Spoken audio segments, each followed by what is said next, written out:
lot of people go through life doing things badly. Racing's important to men who do it well. When you're racing, it's life. Anything that happens before or after, it's just waiting. Matt Williams got a brilliant start from the third row of the grid. He's gone, he's hit him, he's straight off at the chase. And a half-second lead. Oh, with the sizzling car in the background. He has it. Oh, he's round on the last lap. There's a massive, massive accident. Next to the inside, what a move, what a move.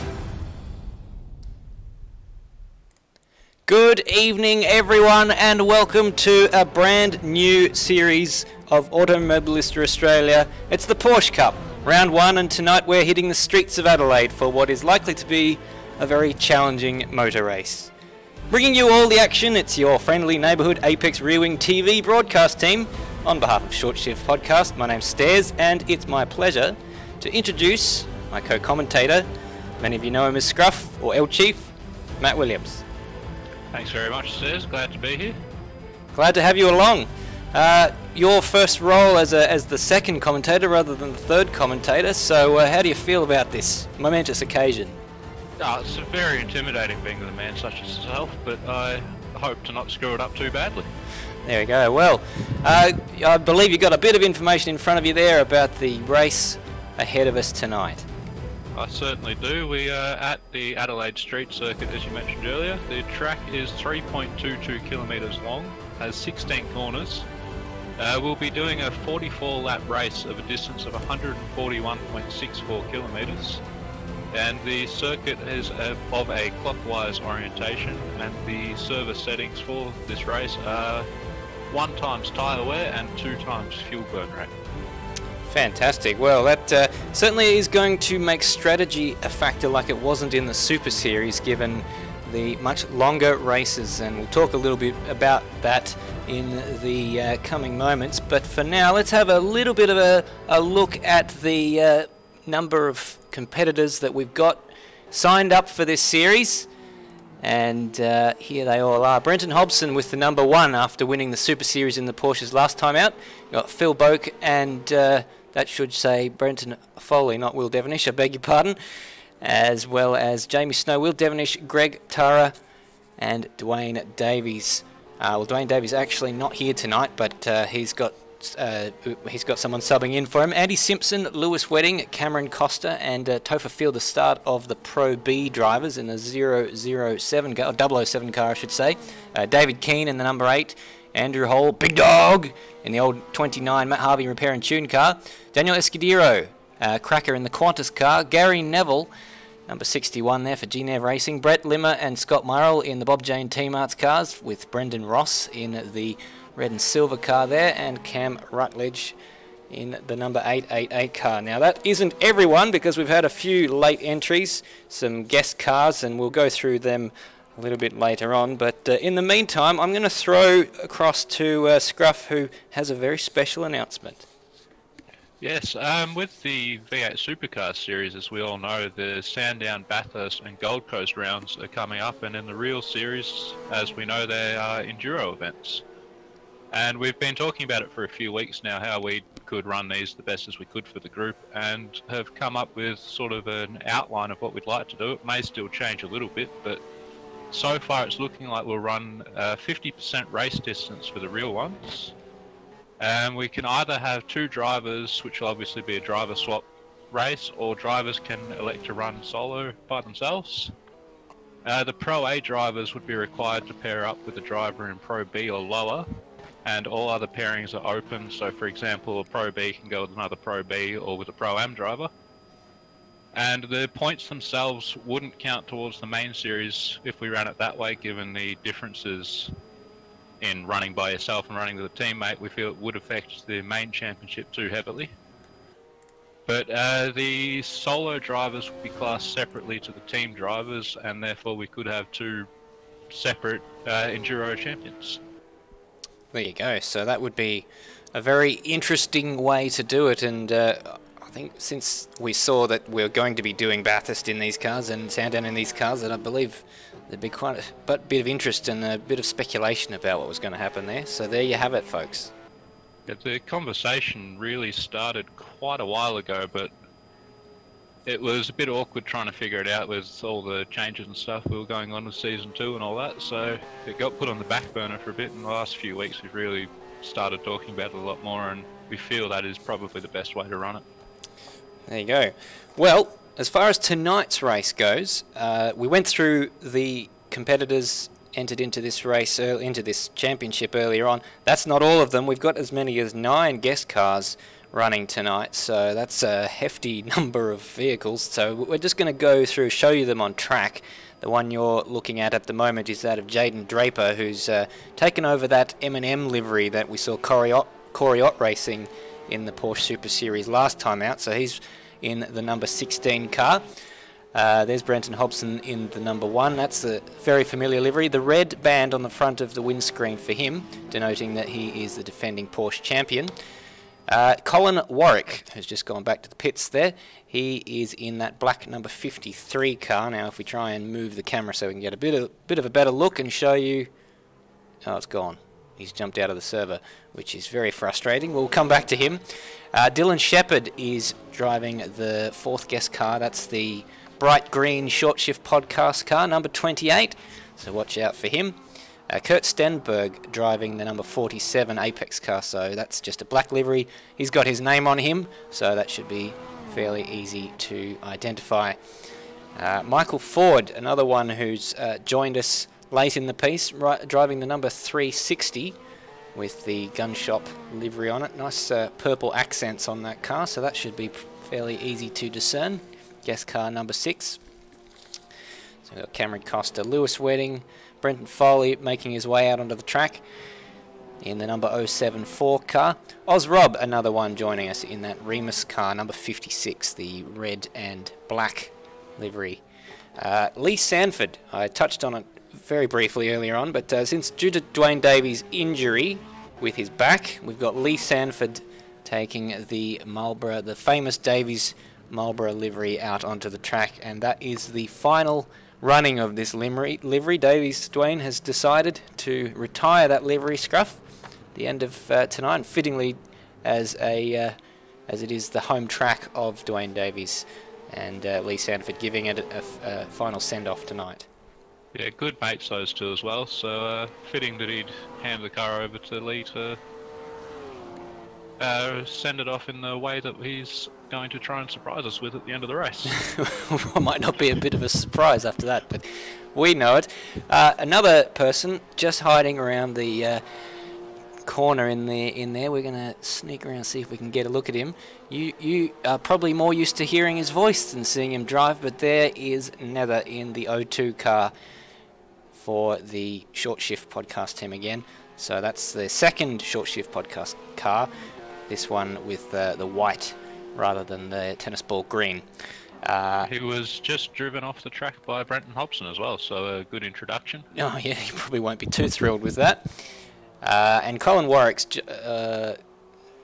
he has returned into the server there, so few people jumping in and out. I believe that is it's a bit of a frustration of us. They do it to get their tyres back because there are a limited number of tyre sets, and it is a bit frustrating for us when we're trying to follow them, but nonetheless that is Colin Warwick. And the other man who we've seen floating about the server tonight is he'll show up on your screen as JF, but that's actually Jared Filsell of iRacing fame, current leader of the V8 Scops Championship, and he's been spotted driving the Target car, number 95. So watch out for him. If he jumps in, that will be a very formidable opponent indeed.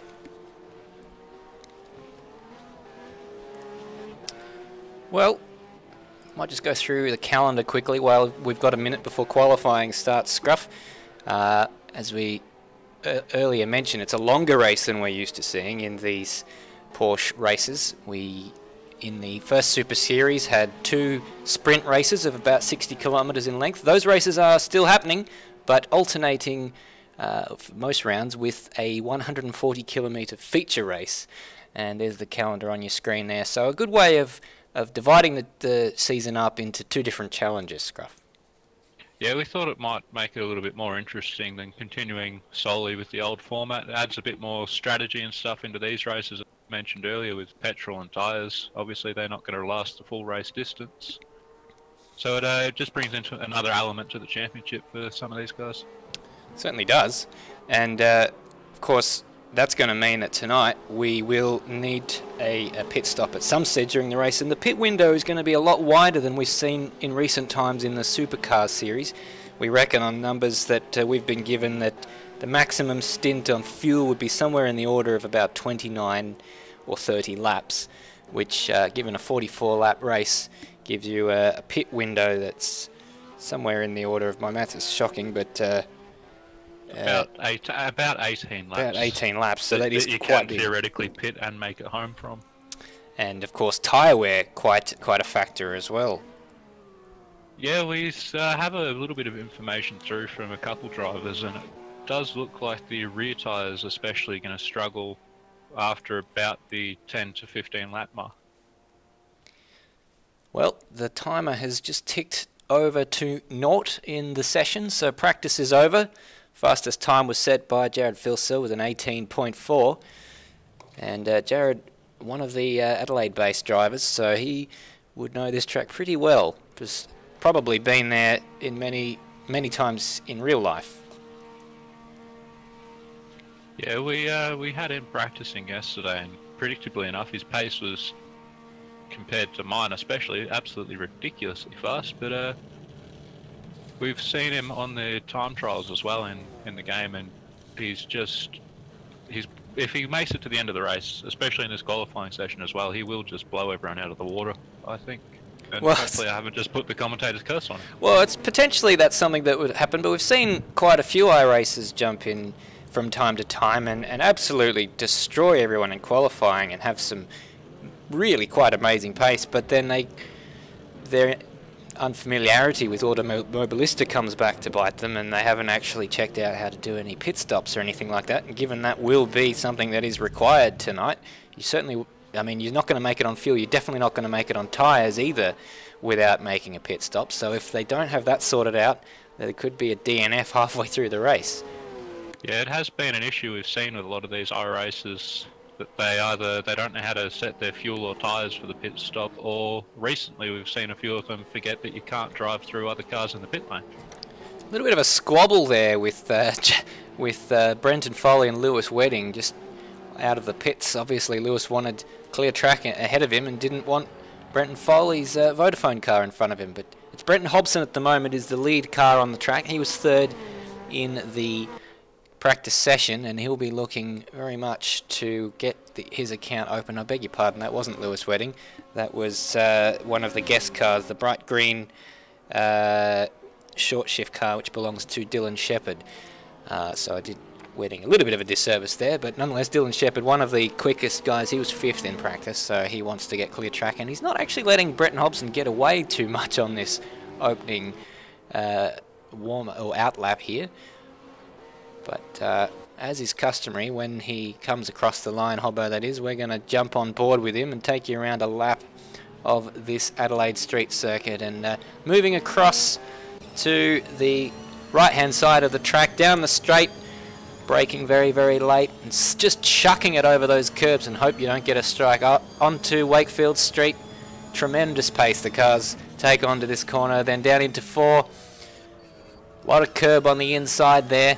And this is the part they call the staircase. Lots of 90-degree right and left-hand turns into turn at number 6. Climbing over the curb.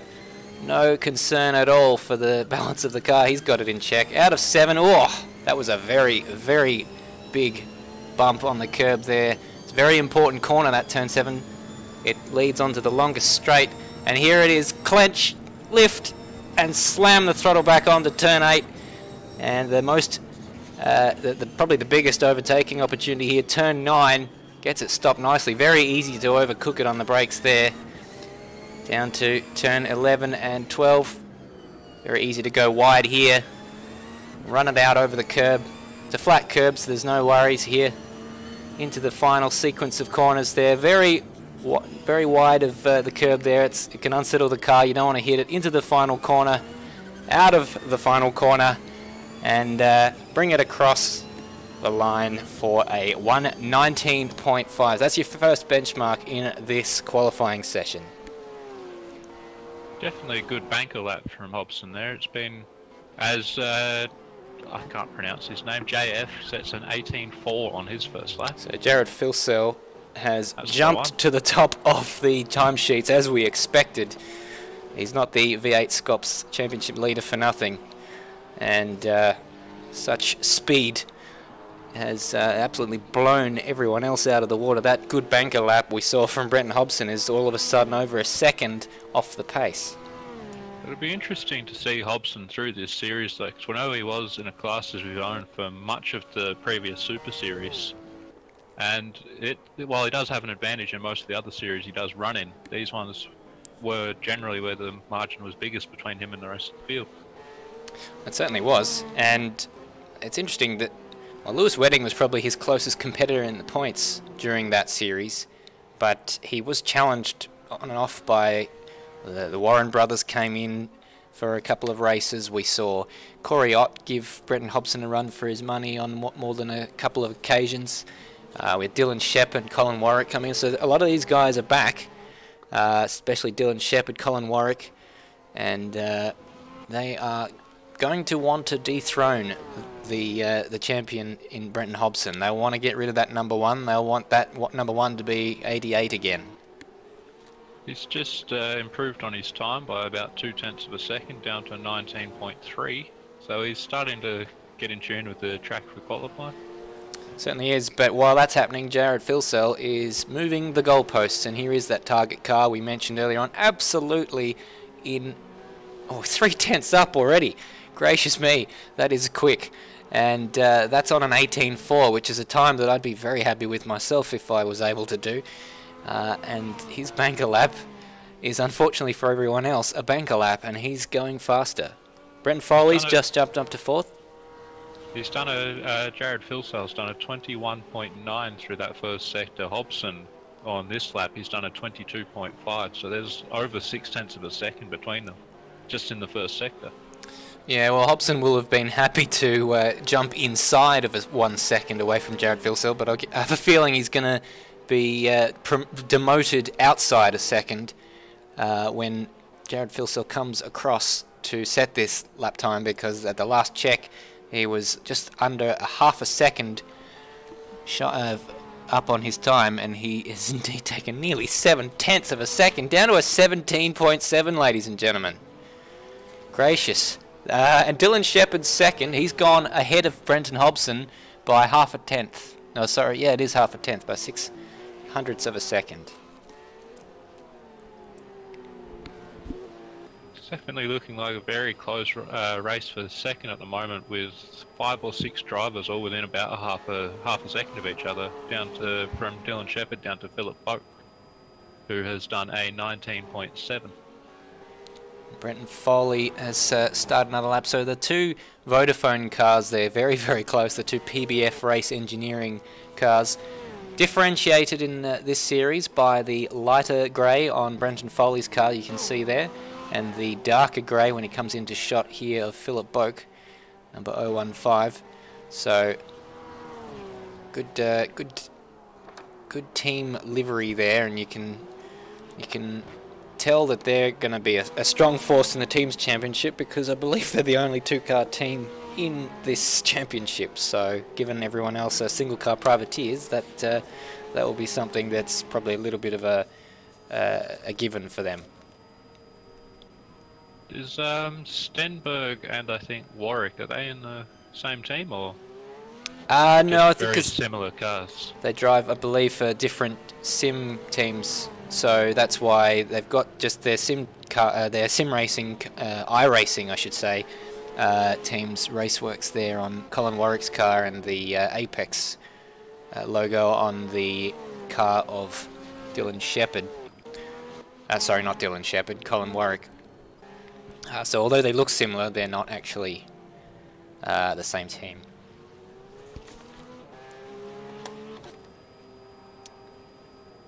So in terms of cars out on track at the moment, Brenton Hobson's chipping away at it, trying to get back ahead of Dylan Shepherd. That looks like a battle that's set to rage on throughout this qualifying session.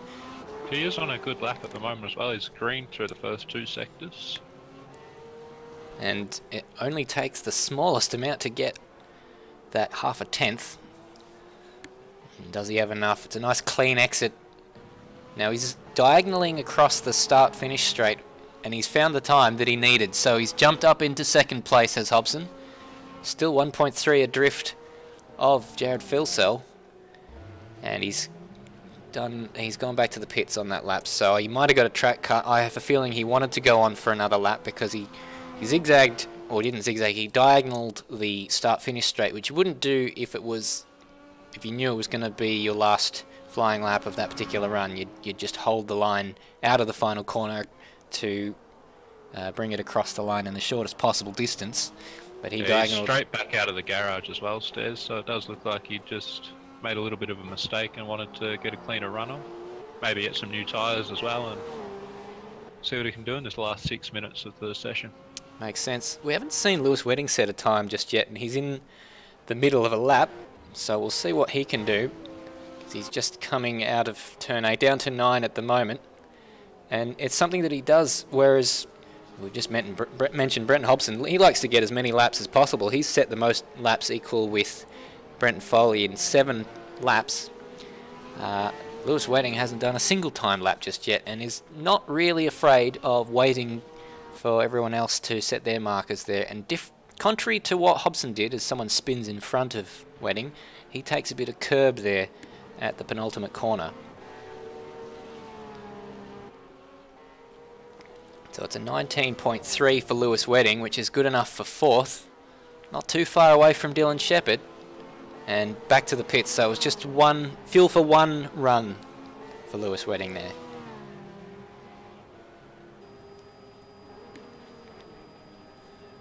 So he's slotted himself quite nicely in between Colin Warwick and Dylan Shepherd.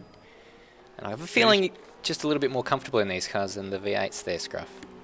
Yeah, he's definitely not a big fan of the V8s, but I'm not 100% sure, but I think that's the best lap he's done so far throughout practice as well, so finding something at the right time, Lewis Wedding.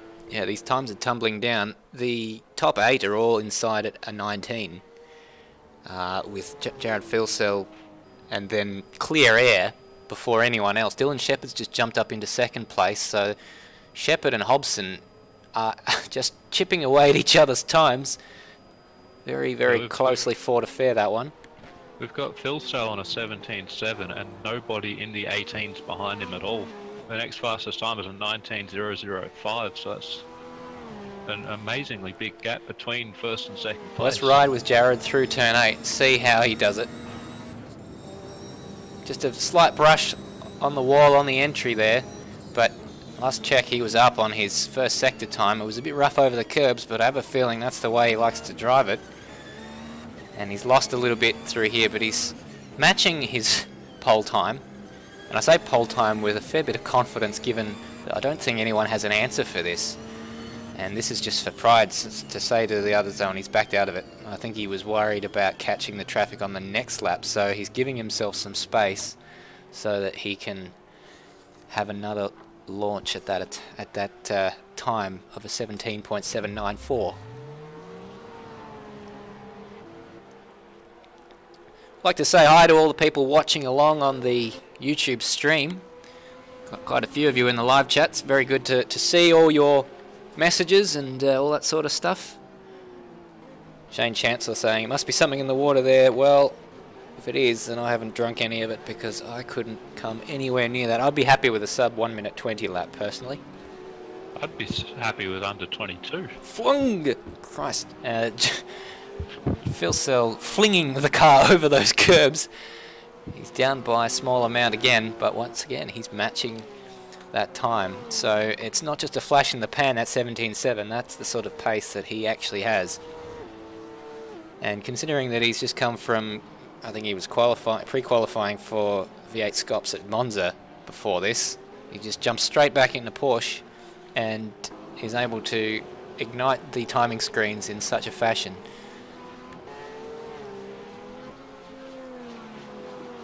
Watching the way he is using those curbs, he's back out again. I was going significantly slower than him, obviously. Oh, that's not good with someone right behind you. Yeah, now that's Jamie Snow behind his. Oh, goal! Goodness, Gary Neville has just nearly driven into Jamie Snow. Jamie Snow took avoiding action, not knowing that Jamie Snow wouldn't have known that Gary Neville was going to exit out there, and he slides very nicely through the centre chicane. That was very unlucky for Jamie Snow. He will still have time to get another lap in, so he can, as we see, Phil Sell has made a mistake or just run onto it. I think he's given up on that one. Through. Yeah, these guys do have enough time to get around and get one more lap in, so that won't have cost them too badly, but for Jamie Snow especially, it might have just disrupted his rhythm a bit and may cost him in the end. Well, I think Jamie Snow has a right to be aggrieved there.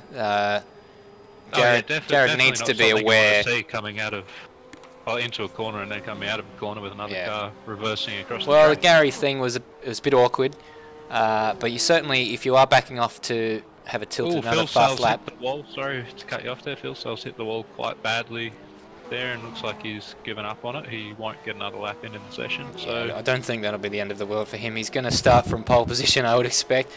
But you certainly have to be aware of your surroundings when you're backing off. If you need to make some space ahead of you, you don't want to be balking anyone else's lap, especially in the last corner. It's a very frustrating place for that to happen. So what can Jamie Snow do? Can he improve from 11th place? He's currently down there sitting on a 20.7, and he must have got a corner cut going over there. Yeah, he's just started his lap now. It's a difficult one there. The corner cuts can be quite forgiving on that chicane, but every now and then it gives you one that you thought, oh, that's a bit harsh, and it almost doesn't seem very consistent. And given there's only 3 corner cuts allowed before you get a penalty, that will be, and he's up by 6/10. There you go. So he's found something. Just seen Cameron Costa improve on his best time. I'm not sure he's moved up in the standings, but he's now down to a 20.114. A good time there for Cameron. That's good enough for Knights. We've got, at the moment, 6 cars in the pits. Oh, and Jamie rubs the wall there at turn 8. And none of those cars are going to get another lap in because the timer has gone to 0. So if you are going to set another lap, you've got to be on the track now. You've got Lee Sanford and Gary Neville, or Lee Sanford I believe in the pits, and Gary Neville, I think he's on track. Don't have the camera on him at the moment, but neither of those two have set a time so far. Well, Jamie Snow absolutely hanging it out of the final corner there.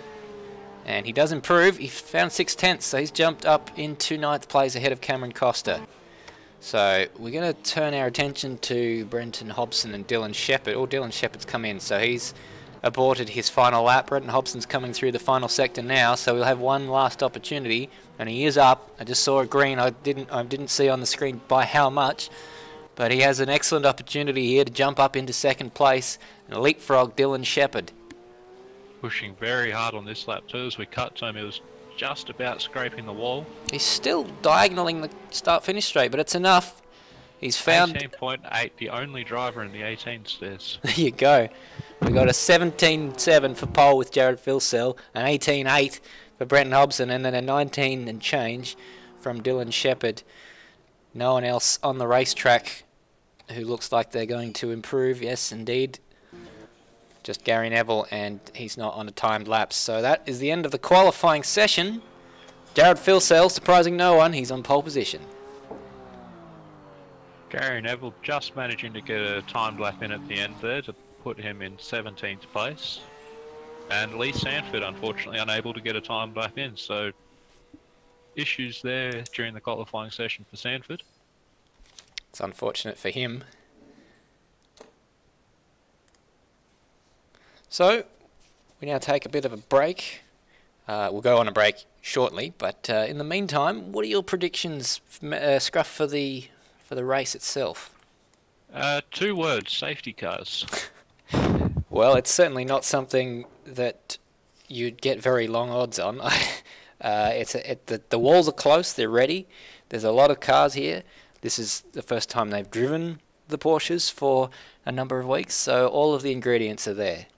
And one more little addition for a bit of entertainment for us is Kurt Stenberg has just joined the server. He will be starting from the back as he wasn't in there for the qualifying session. Ah, and Jaden Draper joining late as well by the looks of it, so that's interesting. No, Draper was in that qualifying session. He must have just left at the end of it, but I think he'll keep his grid position. Should do. That's what we've seen happen in the past, so that means that we'll have a grid of 19 cars. And did we see what car Kurt Stenberg was in? Going by comments on the stream, not to rub it in, but I was right. He and Warwick are teammates for this series. Okay. Just had to get that one in there.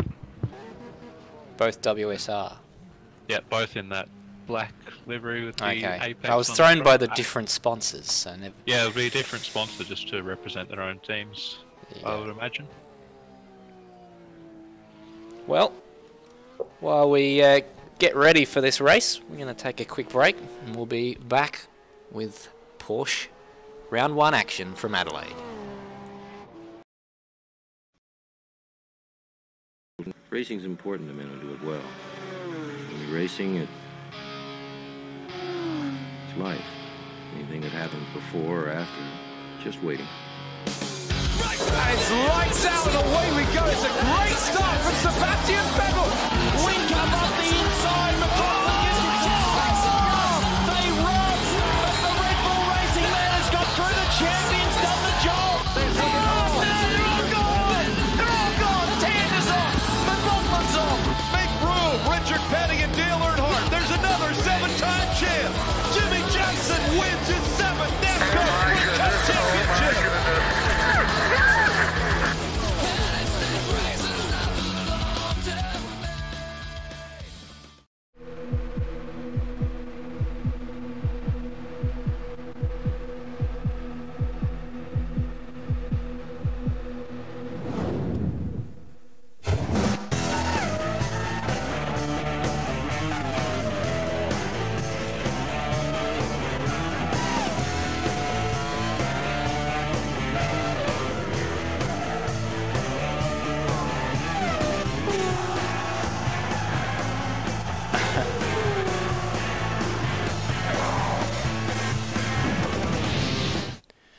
Welcome back to Adelaide. The sun's shining. We've got 44 laps ahead of us. And the warm-up session is about 7 minutes away from completion. The cars are out on the track. And, well, some of them are. The rest of them taking probably a well-earned pee break, like you didn't, Scruff. I absolutely did not. There you Far go. more prepared than that for my job. Oh, of course. Jaden Draper's just done himself a practice start, which I think is a very good idea. Yeah, they're a strange car to get off the line, these ones. They'll behave one way at 90% of the tracks, then you'll get to another one and you'll wind up in reverse off the line.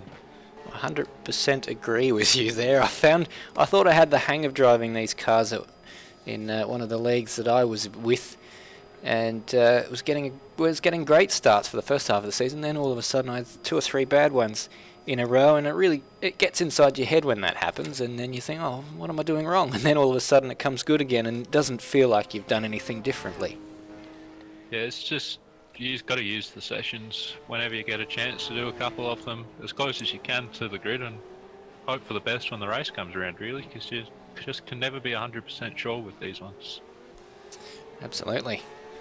Interesting, the slightly different time of day for the warm-up session. The sun's a bit lower in the sky, but I believe the race is probably going to be more in line with what we have had for our qualifying session. I don't understand your time of days over there in Adelaide, so I can't be 100% sure. Oh, well, it's largely the same as Melbourne. Who would have guessed? Yeah, given that we do live on the same planet. As much as some Adelaideans and Melbourneites would certainly disagree with that particular sentiment. But, well, look at that. Kurt Stenberg on a 20.1 there. Just getting in as many laps as he can during this session after missing the qualifying session. Of course, the qualifying is now a closed session, so if you're not in the circle when it starts, you do have to wait till the warm-up. Well, he was in the practice session, so he must have got caught out, unluckily for him, by doing the jumping in and out of the server in the practice session like we saw a fair bit of, and just happened to be out of it when the session rolled through into qualifying, missed out. Well, everyone was notified that the change was being made, so that's not much more you can really say on it. He just needs to have a look at the time and would have been able to jump back in, but unfortunately for him, he hasn't quite managed to do that, and is now starting from the back. Along with Lee Sanford, who, from the result sheet I'm looking at, didn't manage to set a timed lap in qualifying either, despite 4 attempts. He was in there, but just unable to get it done. He does have a mismatch, unfortunately, which doesn't appear to be due to missing anything. So, well, that's not good news for the send-off for the Dwayne Davies car. It's another one of these little fun things that AMS does from time to time, though. I can't imagine why it does it, but I have seen it a few times where it'll come up during one of the practice or qualifying sessions and then it'll just disappear for the race. So fingers crossed for him that that's the case this time. So we might be losing a car before the race even starts. We certainly hope that's not the case. We've had a lot of attrition in races past. The WEC race on Sunday actually being probably one of the exceptions, which was surprising because that's one of the longest races we've had in the last few weeks. But last week's V8 Supercar race was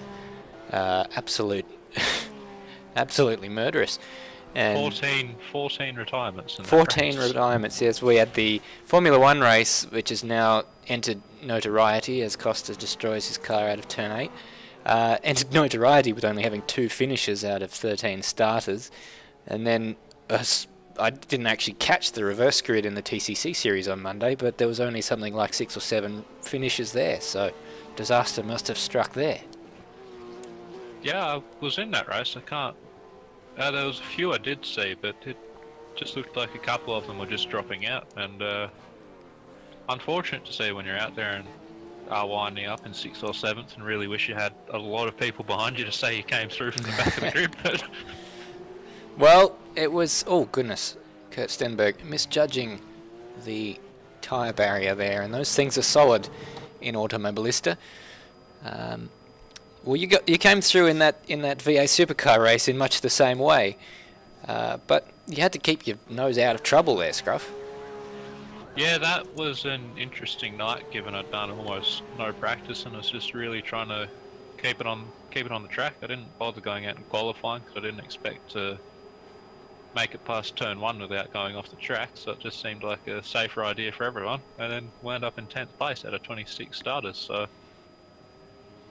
Well, funnily enough, it really goes to show that if you get to the end of a race, you're likely to get a good haul of points because people do drop out. They certainly do, and I think that is something. That's a lesson that I think the drivers need to take into tonight, because if ever there's going to be an attritional race, Adelaide is the circuit where that's going to happen.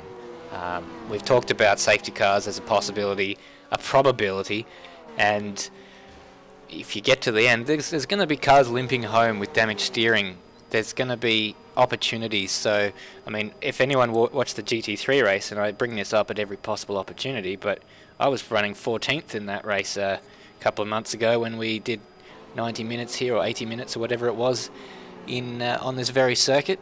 I managed to come home 3rd, completely unexpectedly because of all the attrition. So you just got to keep it going, and keep it out of the walls.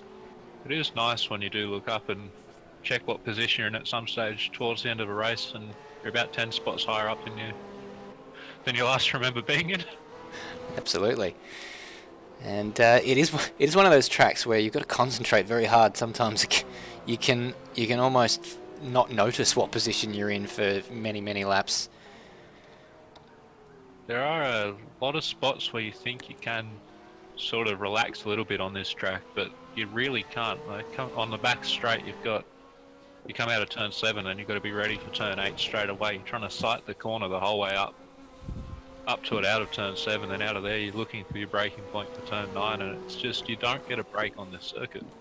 You certainly do. I mentioned before, turn 9, it's one that sucks you in, and you almost miss the braking point if you're not paying full attention. It's very easy to go deep into turn 9, especially if you're offline, but it's also one of the most fantastic overtaking opportunities. You can do a lot there, but you've got to be brave at turn 8. And that's why it's such a great section of track. With turn 7, if you nail turn 7 and you get a good run out of turn 7, there's very little chance you can actually get the move done into turn 8 because of how dangerous that corner is. It's all about being right up underneath the rear wing of the car in front of you and then hoping that you can actually spot your turn-in point, because if you get a good run out of 8, then turn 9 is the spot. Yeah, turn 9 is one of those corners with the braking point isn't where you expect it to be either, because it's sort of in between two really distinct markings on the track, and you got to sort of just estimate where you think it's going to be. I think and then you get into 9 and it's a really good opportunity for a good block pass through there. Certainly is. But if you can just get it parked on the apex, there's no way they can come through. If you hang them out wide, you can hang them out wide without driving them off the track completely, because if they get up on that curb, they're basically like a beached turtle with the rear wheels trying to get traction with the car sort of riding up on the curb out of 9. And the other tricky thing about turn 9 is how, I mean, given how tricky turn 8 is, you might come out of turn 8 on any given lap, laps on a completely different exit speed, and that completely changes your speed when you approach the braking zone to turn 9. Yeah, and out of 7 as well, as the tyres wear, you're going to have to adjust how you're going through there, or you hit the curb on the outside at a different angle and it unsettles the car in different ways. So there is definitely a lot to think about just in every single part of this track. We're just waiting for everyone to grid up. The front row have, and given the V8 supercars run this track, it's a non-staggered grid, as we've seen with many of the Australian circuits. Lewis Wedding on the grid much earlier than usual.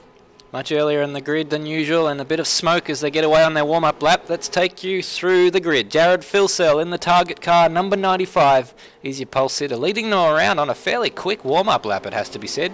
Defending champion Brenton Hobson in the number 1 car from Dylan Shepherd. Now, Dylan Shepherd and Lewis Wedding, the cars are exactly the same colour, quite a different livery, a bit more black on that short shift livery than on the SteelSeries Loose Motorsport livery there. But they're starting in on the second row. Colin Warwick in 5th place there. He's got Philip Boak alongside him, who out-qualifies his PBF Race Engineering teammate Brenton Foley in 7th place. Michael Ford in that purple car, black and purple car, the Horsley Gun Shop, number 360. Jamie Snow in that lovely white and maroon livery, number 9th place. Cameron Costa is in the Costa Sport, number 96 in 10th place there. We've got Jaden Draper in the M&M's car ahead of Cam Rutledge, one of the Pro B runners, with Aidan Schultz down there in 13th from Nether, starting in 14th place from Ozrob. Ozrob starting in 15th in one of the guest cars. We've got Brendan Ross in, just wait so we get him on screen there. There you go, the red and silver car. Gary Neville in 17th place. He's actually out of position there because that's Kurt Stenberg, who's going to be starting in 18th place. And what a fight through the field he's got ahead of him. If ever there's a track where you've got a task on your hands to make your way back through the field, it's a track like this. And Lee Sanford has got himself disqualified because he's driven out of the pit lane before the field had gone through Sector 1 on the first lap. So that's not good news for Dwayne Davies, the Dwayne Davies car of Lee Sanford. And not the send-off they wanted to give to that famous livery, but a send-off nonetheless. If anyone is watching this and wants to know what to do, if you have to start the race from a pit lane, you have to wait till you're given the green light. The green light doesn't happen until the field is through Sector 1, so just in case. Do not cross the pit exit line, now, or you will be disqualified. Phil Sell is very far forward in his box. In fact, I think he's over it, and I wonder if he's not lined up properly.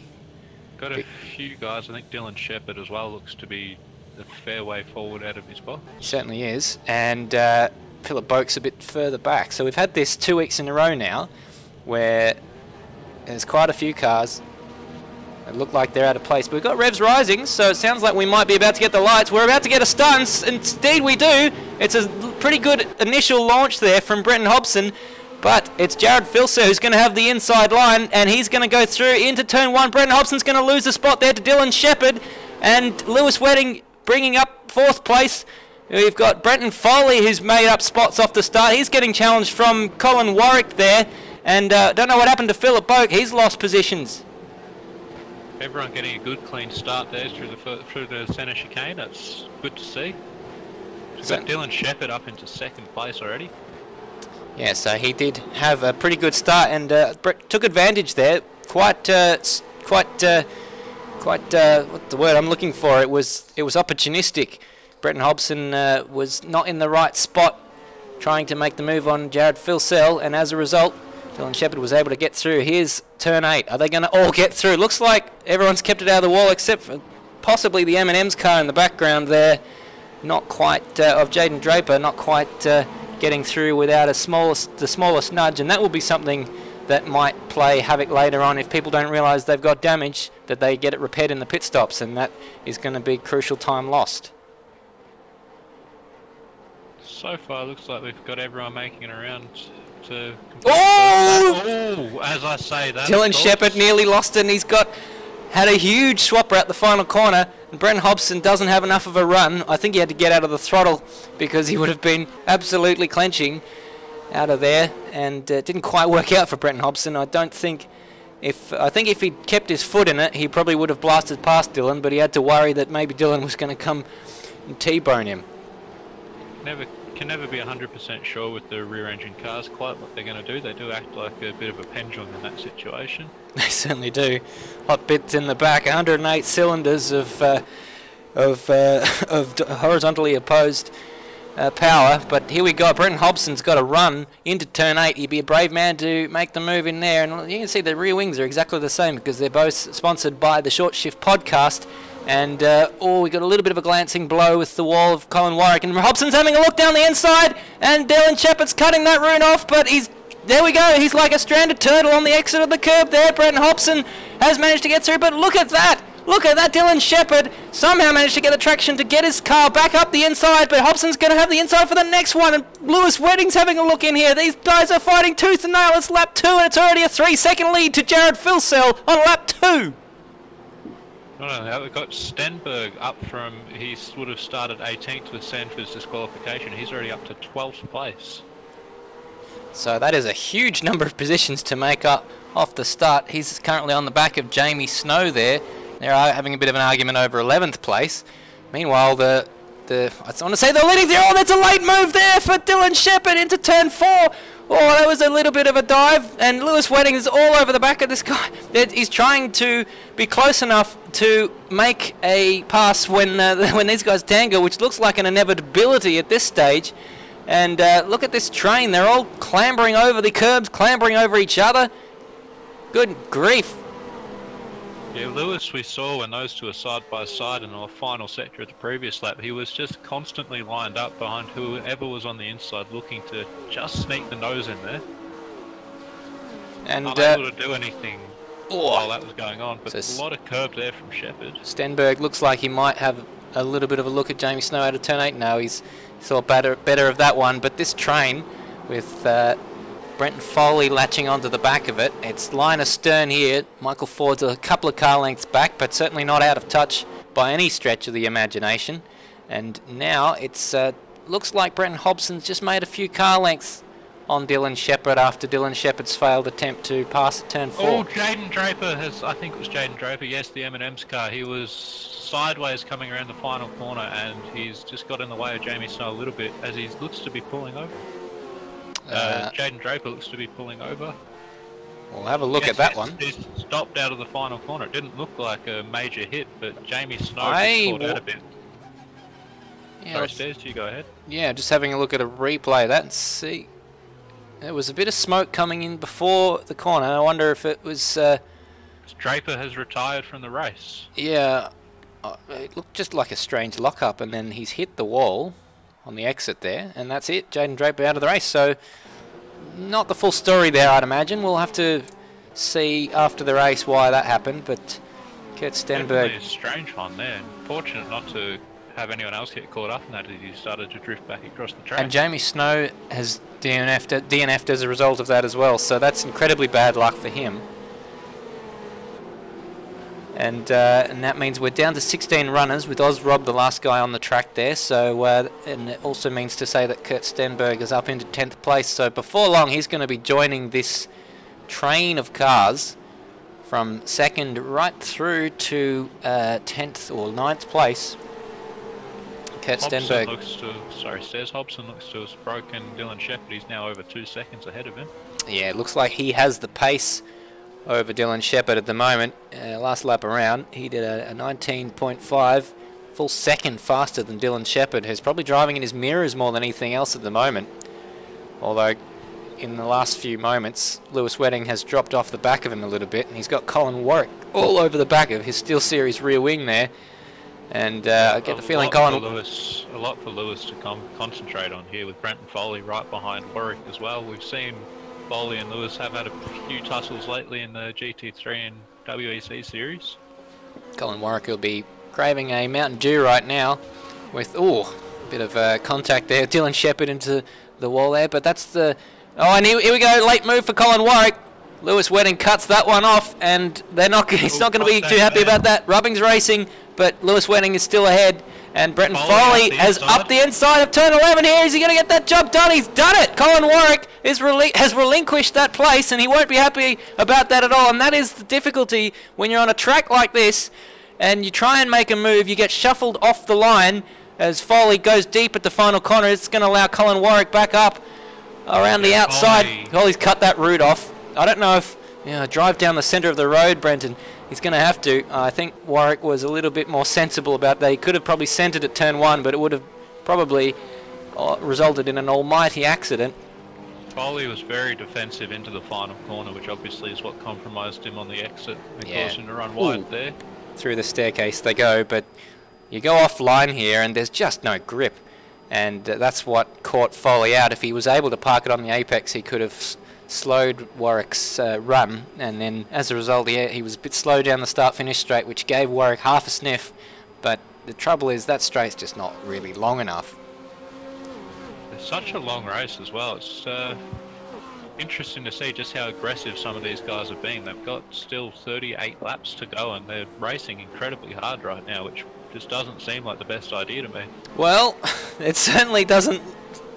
It certainly doesn't look any different to what we saw last week. So, in the supercars race, Foley very close to the wall there. These sorts of races tend to tend to settle into a bit of a rhythm after the opening chaos of the first 10 laps. Unfortunately, what happens in the opening chaos of the first 10 laps is you lose 3/4, well, not quite 3/4, but half the field sometimes, third of the field on a good day.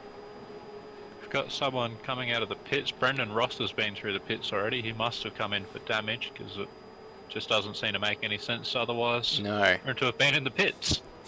There's Oz Rob as well. It looks like those two may have had to come in together. So that's quite bad luck for them, making a pit stop so early, which means they will be jumping onto a 2-stop strategy at the least there. And Colin Warwick into the wall while Brenton Foley harasses the back of Lewis Wedding. And now he wants a Mountain Dew. Thirsty boy.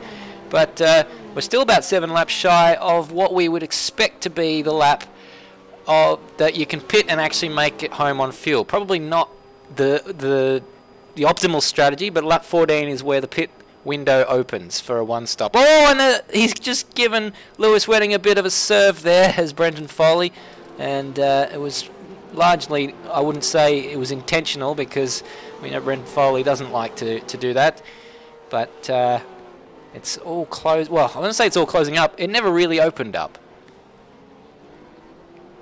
So we've had Phil Sell doing 18.7 for the fastest lap of the race there.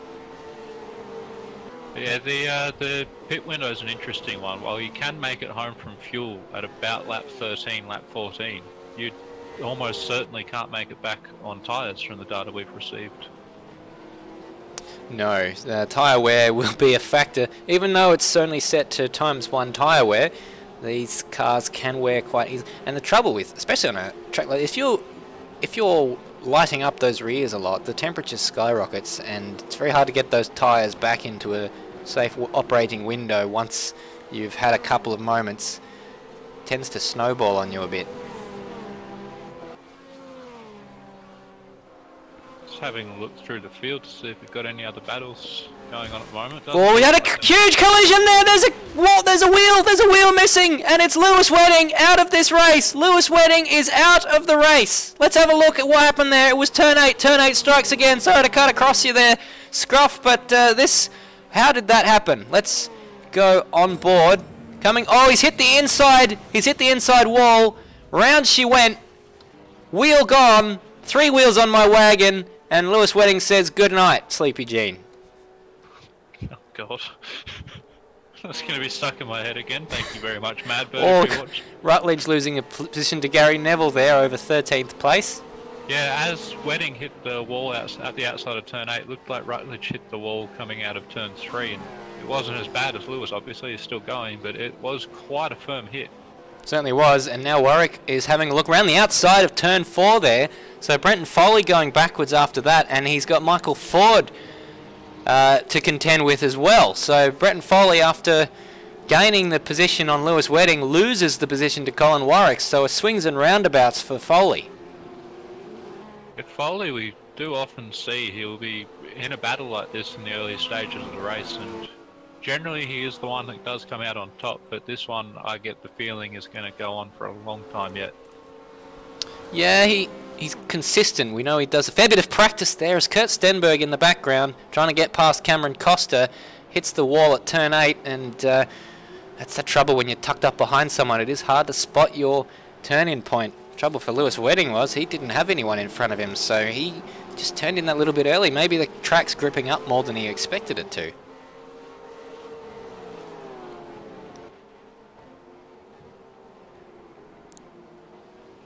So Jared Filsell, lap 9. It's got an 11-second lead over Brenton Hobson. And Brenton Hobson is himself 2 seconds clear of Dylan Shepherd. So that gap seems to have stabilised after Dylan Shepherd, when he was under pressure, was a bit slower, dropping away from Hobson to the tune of about a second a lap. He's pegged that now, where it is at about 2 seconds. Colin Warwick is a further 5 seconds back in this battle over 4th, 5th and 6th place, all in the same screen. Looks like without Lewis Wedding out there now, Warwick has been able to start to pull away from Foley a little bit. He's now just under a second away ahead of him. Another battle. The same gap back to Michael Ford behind Brenton Foley. Now, the man that we also want to look at is Kurt Stenberg after he gets past Cameron Costa, and I say this with no disrespect to Cameron Costa, but Kurt Stenberg should, given the pace he's shown so far in this race, get by Costa at some stage, and then what sort of an impression can he make on the cars in front? We saw he had the benefit of an early safety car in the Supercars race last week and nearly fought his way from the back of the grid to a win. Were it not for a technical failure late in the race, he may well have come out victorious. Yeah, he jumped into that series and immediately was right up the front. It's been very impressive to see, and slightly disheartening as well, of course. Certainly. Well, Cameron Costa's, on the previous time around, done a 20.4, which isn't too far away from his best lap of the race. And on that time, he's kept that gap pretty much as it was. Kurt Stenberg was only marginally quicker than Costa on that lap. Oh, and I've just looked away there. What happened there? Let's go back and see a replay. It looked like he may have just clipped the inside. As Costa's gone around. Costa has gone around. And we're going to see that in the minutes. So that's, unfortunately, that means he's going to relinquish 9th place to Kurt Stenberg there. And it looks like, traffic played a factor here. Kurt Stenberg, Costa went deep at turn 4. And we're going to keep this replay going to where Costa spins. Michael Ford's around too. Sorry, Stairs. Michael Ford's gone around too. Oh, goodness. So it's all kicking off. And Michael Ford losing... has retired from the race. Oh, no. So let's have a look. It must have been... Oh, and he got into Philip Boak by the looks of it. We're going to go back and see what happens. So he was just up ahead of... there you can see Costa spinning in the background at turn 5. Very next corner, Michael Ford at turn 6 spins it to the inside wall. He kept it out of the wall, but then he reverses, and Philip Boak spins. He got a fright when he saw the gun shop car facing his direction and spins almost in sympathy. It wasn't an unsafe rejoin. Michael Ford's well off the racing line there, but for whatever reason, his engine still was running by the sounds of it, but he retires from the race. So that's a strange one. We've got someone in the pits. It's Cameron Costa, so he looks like he's had to come in to repair damage. Yeah, it looked like he was struggling after that spin. It didn't look to me like he'd hit anything, but I didn't have the best camera angle to quite see there. As Foley gets a little bit sideways on the curb out of turn 7. Well, that's allowed Kurt Stenberg up into 6th place, so now only clear track separating himself and Foley. So a lengthy pit stop for Cameron Costa, Gary Neville out of the race. So we're down. This is a very alarming rate of attrition. This reminds me of the Formula 1 race already that we saw in Australia. Well, now down to 13. So. Yeah, down to 13, but well, we have after that 32 laps remaining, which is more laps than we had in the entirety of the Australian Grand Prix, but I think we were in safe hands with some of the guys that are left on the track.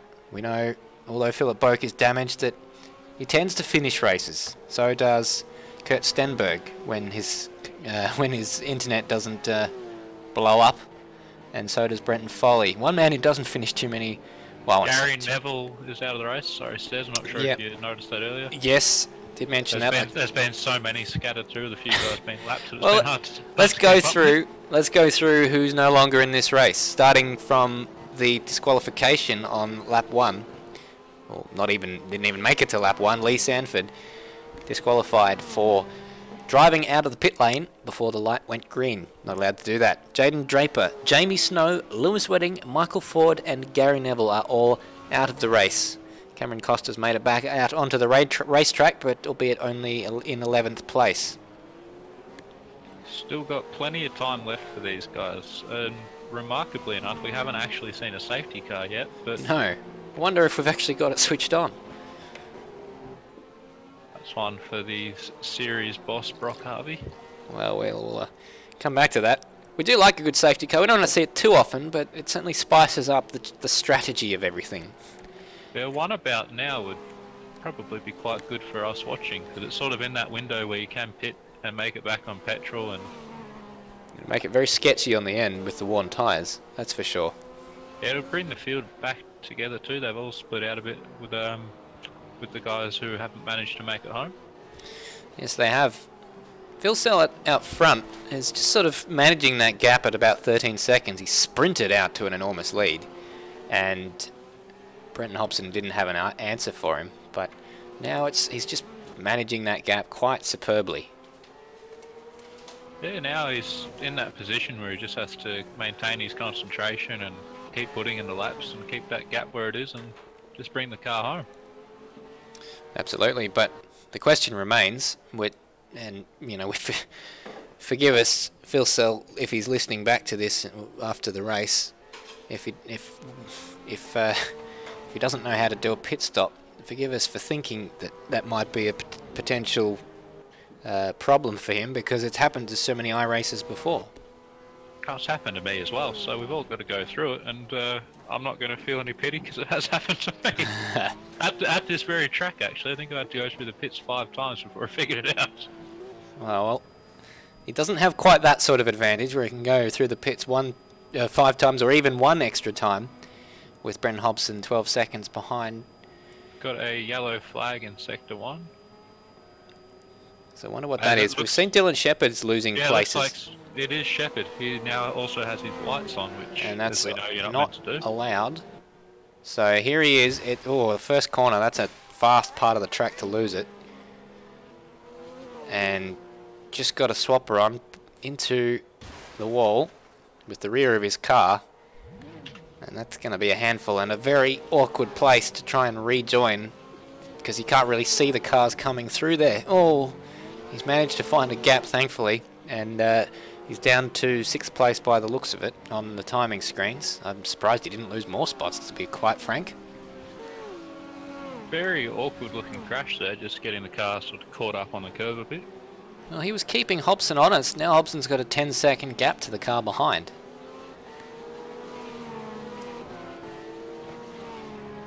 And I don't think that car's 100%.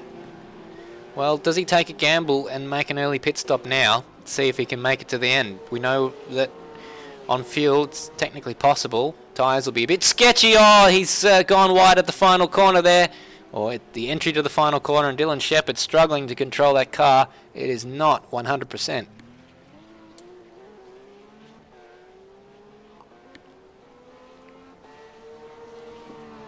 So Dylan Shepherd didn't lose any places out of that spin. Philip Boak is still about 5 seconds behind him. He had the luxury of quite a large, sizable gap before that happened. With Philip Boak getting caught up with that Michael Ford incident earlier on, lost all that time. Field has spread out quite a lot now, Stairs. There's not really anything in the way of battles going now. It's people trying to find their way through back markers a bit more now. Yeah, one battle that will happen probably sooner rather than later is Kurt Stenberg and Brendan Foley. Kurt Stenberg's catching up to Brendan Foley by about... Well, on the last lap, he took a huge chunk out of him, a thick end of a second.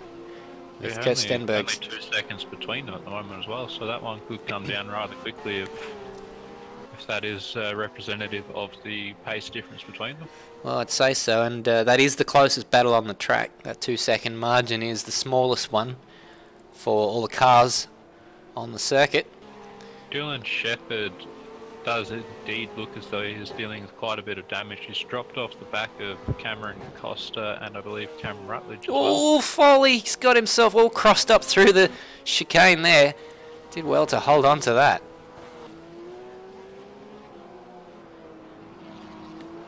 Must be looking at the gap. Oh, he's into the wall again. That's a strange little incident, that one. Let's have a little bit of a look at a replay and hope that nothing too dramatic happens while we're looking at the replay. Going to go on board and just sort of see what happened. Did it grab too much curb? No, he's avoiding the curb like the plague there. Oh, just that little bit that sticks out. Yeah, it just comes out, and you do get very close to it. When I was doing laps yesterday, I was very close to that on a number of occasions. Costa in the background is a lap down, so he is not a threat from the standpoint of position. Stenberg again rubbing the wall, turn 8.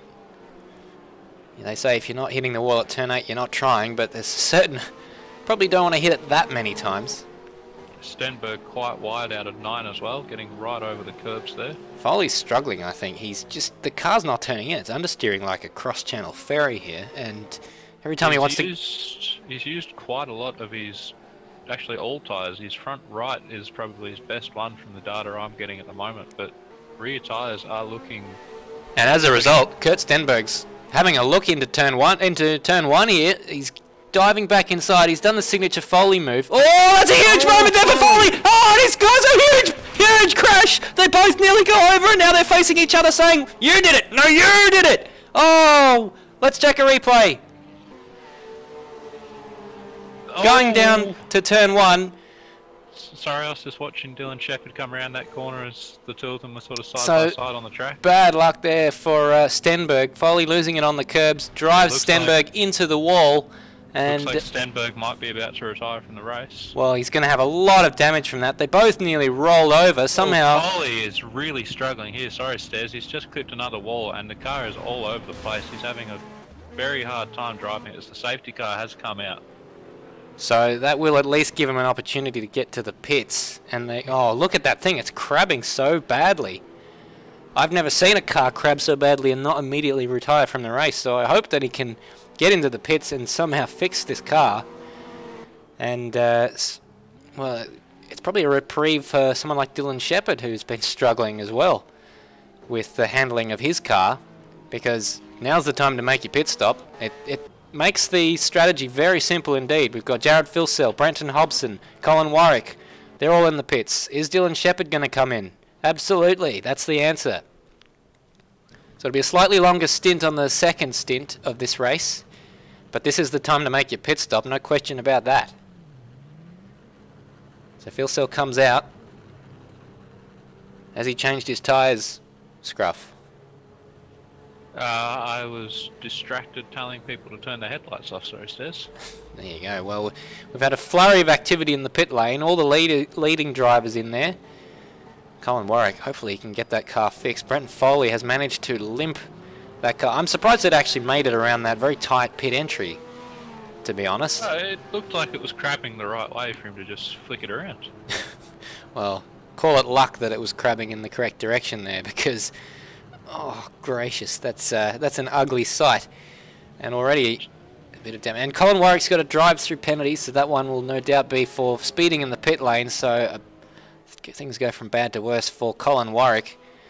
Got Brendan Ross and I believe Cameron Costa in the pits as well, and whoever it is driving Aiden Schultz's car, which I believe is, as he tries desperately to get through the field quickly enough to tell you. A word coming through from Kurt Stenberg in the live chat. He has killed his engine. And It is Aiden Schultz, sorry, I didn't even spot Kurt. While we've got He was this, in there, I thought someone else was using his car.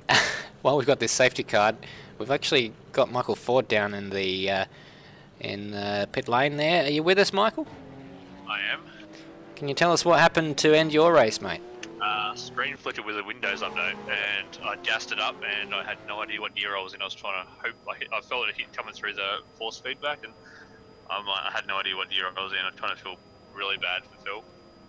Oh no, so we saw it looked like you were trying to find a gap or something, but Yeah, as a result, for about a second, and just had nothing. It was kind of really disappointing. there you go. So that's a unfortunate way to end a strong race for you, mate. It was good just jumping in the Jazz car. I like this good car and track combo. I've never really raced the Boxer before, so it was really, really good. It was tough competition right the way throughout the field tonight. Qualifying proved that, apart from Jared up front, but it's just really close. Absolutely. Well, we hope to see you back with a bit more luck in the next race, and thanks for joining us. Nah, thank you very much, guys. Thanks heaps. Cheers. Also got Kurt Stenberg there. You said your engine died in that horrible crash there. Yeah, what a disappointment, hey. Didn't get to qualify because got kicked out of the servo when it switched over, and yeah, drove all the way back through the field, and yeah, got involved with a shunt there with Foley. He's just made a little mistake, and yeah, it's killed my race. Straight to the fence head on. Horrible luck there for you with just positioning. You really had nowhere to go, and really unfortunate. But it's the second week in a row where we've seen you come through from the back of the field. Obviously not getting the result, but we've seen you before half distance in the race, right up there. Yeah, no, it was good fun. I got a really good start, and I went 3 wide into turn 1. It was scary, but yeah, made a few positions up. Just yeah, I was trying to keep the tyres on the thing as well while doing that, which is difficult. But yeah, it's good fun. I was just getting up to the guys at the front of the field, so. There you go. Well, best of luck in the next race. We hope that your run of bad luck has come to an end. Obviously, you started off the Supercar Series strongly with 3 podiums in a row, and we wish you get back to those sorts of results very shortly indeed. Yeah, hopefully next round I'll see you at Barber for the Supercars. Sounds good. All right, well, thanks for joining us there, Kurt. Now, while we were talking, the safety car has picked up the leader. It took a bit of a while because everyone jumped into the pit lane, and I was worried for a second there that the safety car hadn't actually come out, but here it is. Jared Filsell, he's the leader of this race. Colin Warwick in third. And got a bit of traffic between, I think, Hobson and Warwick as well, so that'll make it interesting on the restart. Obviously they can't overtake the lap runners either until they have crossed the start-finish line. And we always watch out in these circumstances, because we have seen when the safety car comes in sometimes the game throws penalties, and it can often happen when there have been cars dive into the pits, and evidently it was still legal to pit on the safety car and not have to wait until the lap afterwards. Yeah, which is the case in the GT3 races. Yeah, I think it was the same for the supercars. I can't actually remember. Yeah, I think it was the supercars last week or the week before, it was open straight away, which, as far as I'm aware, we're not meant to actually have it set that way, because it does cause these penalties. Well, we've been under safety car for quite a while now, and even now, Dylan Shepherd's only just catching up to the back of the field. We've got a number of cars a lap down behind Brenton Hobson and Colin Warwick there. So Dylan Shepherd is going to have, well, I think all of the lapped cars. I think that's the 5 cars of Schultz, Foley, Osrob, Ross and Rutledge, if I'm not mistaken there. All in quite a strange order. Although it looks like Dylan Shepherd's been allowed to go to the front of that snake, because he's going past some of these lap runners and reclaiming his position. Now, hopefully that's the game telling him to do that, and not him deciding to do that of his own volition, because if he's done it and the game's not allowed him to do that, then he will receive a penalty. Yeah, if it has told him to do that, that is a bit of a worry, because we do know it can start changing its mind quite a lot about who you should be following and who should be behind you and all that. There's been times where it's told me to go up 2 or 3 spots, then go back down 5 spots, then up 1 spot, and you get a penalty because you're not in the right position when you cross the line. Now another element here is we've seen this catch out Brenton Hobson. Will Jared Filsell know when to go? Because now that the safety car lights are out, he will have the... we've got a stop go already for Aidan Schultz, so he's gone straight into server, and that won't count. You can't serve your penalty off the back of a safety car period. You have to wait for a green flag lap.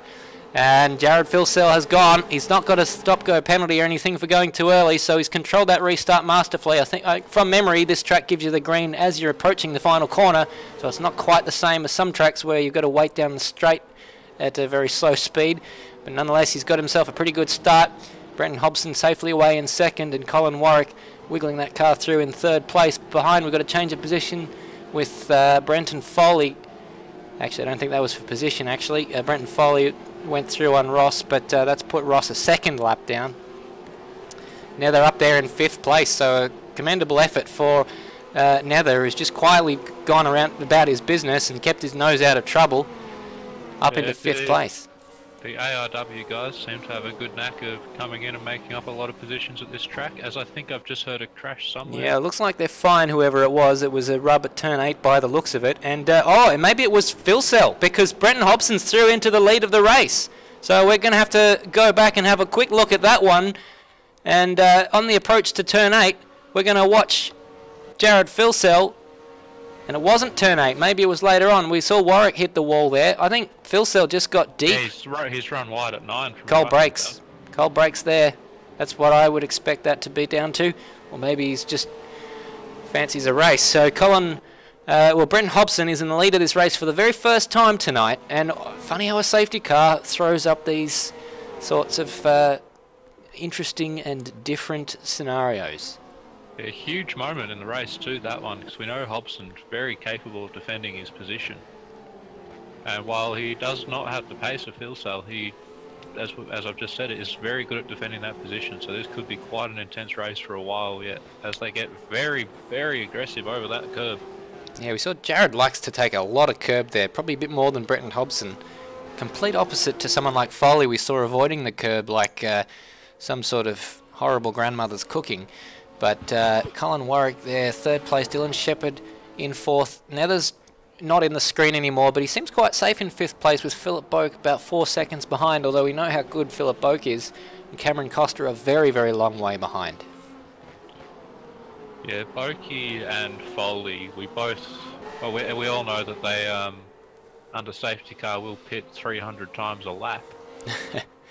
And Brendan Ross has got a drive-through penalty, so that one, I would expect, since he's not in the pit lane, would be down to corner cutting, and that's, from my memory, the first penalty down to that reason. And someone's in the pits there. I wonder if you can tell me who that is. Just having a quick... Colin Warwick is coming in for a drive-through penalty. Oh yes, so that's going to lose him a bunch of positions, given we've just been under safety car. And Jared Filsell absolutely occupying the rear wing of Brenton Hobson. It's occupy mirrors time for Jared Filsell. First time during this race that he's had a car to look at in front of him. Got Brenton Foley and Oz Rob are fighting with some traffic here. One of the short shift guest cars, which I think may actually be Nether, I can't remember which car he's in. He is in one of the short shift guest cars, the white one. Yeah, that's the one these guys are going through. They're all obviously a lap down on Nether, so... And that'll be tricky because it looks like Nether and Philip Boak are absolutely close on track. Nether probably not getting the blue flags he would like. And Philip Boak now all over him and going down the inside at turn 9, pulls out of it. In fact, I thought he was going to go deep for a moment there. Nether holds on to 4th place. And it's difficult to know where to look. Just seen a yellow flag up on my screen again. In the final sector to see if I can... Brendan Ross has come in for his drive-through penalty. I'd imagine that's what that was, just being a bit slow on the entry to the pits. Well, after the race had stretched out somewhat in the first half of this race, now it's back on like Donkey Kong with a lead battle and also a lead for the final position, or not the final position on the podium, I say 4th place, with Nether and Philip Boak going hammer and tongs as Brendan Ross comes out of the pit lane for his penalty. And here we go. These guys unlapping themselves from Nether has seriously cost him some time. A little bit of a moment there for Brenton Hobson over the curb. Jared Philsell did not need a second invitation and he's back through into the lead of this race. Hobson's right in the slipstream there though, going up into turn 8. There'll be no way through at turn 8. He's just got to do turn 8 better and absolutely glued to the back. Oh, he's got Jared Philsell, he's got a trailer. And here we go, Hobson going down the inside. Has to get it stopped on the apex. He's got to block it off, but Jared Philsell's going to try and drive around the outside. Hobson's cutting that route off. He's got the line, and he's back through into the lead. Philsell has to try again. That is great driving from Hobson there. He knew he had to get back up straight away, otherwise Philsell was going to be able to drive away from him. Is Philsell up the inside? No, he's just a little bit too far back in the mirrors of Hobson there. Fantastic stuff. And Brenton Hobson... Well, he's got a long way to go. This battle is going to be tasty if it hangs. If he can, the longer he hangs on to this, the more likely it is that he can hold him off. But it doesn't really look like he's got much of an armory at the moment, other than fighting back as soon as he possibly can. But look at the run. He's so confident. Round the outside of turn 4, gives him the perfect line into 5, and there we go. Philsell back through into the lead. Nearly the same place he did it on the previous lap, a few corners earlier. Philsell again's got that wider line over the curb, clouting it. Hobson's got to be absolutely glued to the rear wing to have any chance again at 9. Hobson looks to be avoiding the curves a little bit here, just trying to make sure he's got that little bit of drive and hoping that Philsell just takes a bit too much curb. He's not as close as he was on the previous time around, but is he going to send it down at 9? I don't think he's anywhere near close enough. Jared Philsell's going to be very, very good under brakes. Staying on the back of him very well here though, Hobson. He'll Philip Boak and Nether try and replicate that move from the previous lap on the next one. Absolutely. We'll try and keep a tab on that one, but Philip Boak is putting Nether under all sorts of pressure, and so far Nether's equal to the task. Absolutely no way through at 9 there, and Nether driving a very good defensive race at this stage. Just saw the gap between Philsell and Hobson go up to over half a second, and then Philsell a little bit wide in that final corner, allowing Hobson to get back up again, but it really doesn't look like he's got anything to fight him with now. Down the inside at the final corner, Colin Warwick has a look. Nether didn't see that one coming, didn't cut the route off, and a great pass there for Philip Boak, and now Colin Warwick's going to weigh into this battle, and Nether has got a fight on his hands if he wants to hang on to 5th now. Certainly does. Boakey, you may not always really be the first driver you go to watch on track. He does seem to just accumulate positions as the race goes on, but he will definitely give Nether a good fight now if Nether can stick with him. Yeah, it was a spirited fight from Nether. He doesn't give away positions. You know, if there's a fight on, he will absolutely be the man to put his car in the right position. But Philip Boak just got an excellent run through the penultimate corner and was close enough to stick his nose up the inside here. What's going to happen with Colin Warwick? Do it into turn 8, you're a suicidal maniac. But what he's done there is cost himself the car length he needed out of turn 8 to make a move into turn 9. But now there's a little bit cautious under brakes. He's driving that car absolutely beautifully on the line there. And Colin Warwick will have to send one up the inside very deep under brakes. Yeah, now that just looks to me as though he's just taken a little bit of the wall there out of 8, but there is a fair gap behind him as Warwick has a look. No, too far back. Down the inside at the final corner though, it's the same move that Philip Boak did on the previous lap, and 2 in 2 laps. Now there's down to 6th place, but he had to make him earn it. He's going to have a look down the inside at turn 1 there. It's not close enough though, and he slots back in behind Colin Warwick, and just a little bit offline, and has to go across the gravel at turn 1. And now he's got a sizable gap behind to Cameron Costa. Given the lap times that Cameron's been doing, it would be a tall order for Cameron to close that gap down without the aid of a safety car, but now they're in 6th place. We've seen the gap out front while all this has been going on. That has stretched out to over 1.2 seconds once again. We've got Philsell just about to lap Brendan Ross, who gets out. Oh, Hobson gets all kinds of sideways there. We got Ross very awkwardly getting out of the way of Jared Philsell. I think he ended up with a bit of contact. I heard a crash with the wall there. Yeah, Ross just clipped the wall coming out of that corner, and Ben just got out of the way to the inside as quickly as he could. And I think Jared, he's either made a mistake or he's been caught out by that Ross lapping. Oh, Shepherd seems to have gone around. Sorry to cut you off there, Stairs. There's all kinds of smoke and black marks on the track. Oh, and he's in the pits, so that's going to promote all the... Well, Philip Boak will be on the podium. Colin Warwick will move up, so will Nether. And that's... Oh, that car's not driving well at all. That spun around due to something else. There's something awry with that car. The suspension is damaged. I'm going to go back and see just how long ago that happened, and here it is. Here's what happened. Very innocuous looking incident by the looks of it. Just understeered into the wall, and for good measure clouted every single corner of the car with the wall, and then it drove very badly. And I think that he probably didn't need a reminder to go in the pits, but that spin, if anything, would have been a reminder to go in the pits. Another one of those little walls that just sticks out a bit further than you expect it to when you come into the corner. Been a tough race for Dylan Shepherd. He's been up and down the field like a yo-yo. Now they're up into 5th place as a result of that. And Dylan Shepherd's lost the place to Cameron Costa as well. He's going to go a lap down very shortly, with the leaders coming down the start-finish straight as we speak.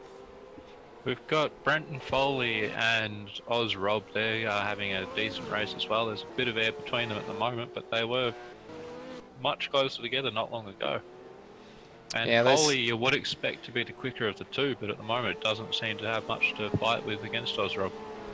The embattled PBF racing cars, Foley and Boak, both have a bit of damage. Actually, Boak doesn't have that much damage. More door damage on the side of Boak's car. Oz Rob's got a few sizable dents as well, especially in that driver's door. It looks as though he'd be quite restricted for leg room at the moment in the driver's seat of that Porsche. Yeah, didn't shell out for the business class seat in that one, did Oz Rob. So he's a bit crammed up there, sitting next to a fat guy in the aisle seat. But Brenton Foley, what's he got? His gap to Oz Rob is 1.9 seconds.